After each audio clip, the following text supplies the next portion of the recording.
Hello, so I'm on my vacation and I decided that something was starting to bother me, and that was the windshield wiper cover. So this one, the original one, has been on for 30 years, let's say.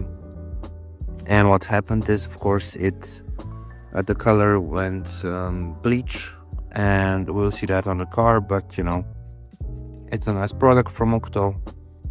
I really would like to see how this would go towards the elements, so weather, sunshine, etc, etc. So let's install it and see what happens in a few years. Okay, so this is what I was talking about. This is the new one. This is the old existing one, and it faded over the years, so let's replace it.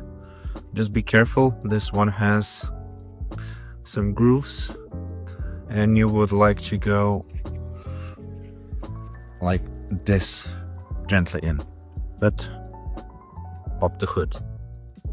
Okay, let's take the old one out. I go up and wiggle it out, and as you can see, the inside holders were broken already, and that's why it's a bit easier to pull it out and put it in. But let's see the difference. I'm really interested on how this will be coping the weather. So to install this one, we go inside here, so it clicks, and then just push it down, and it's nice and new comparing to the old one. It's done its time.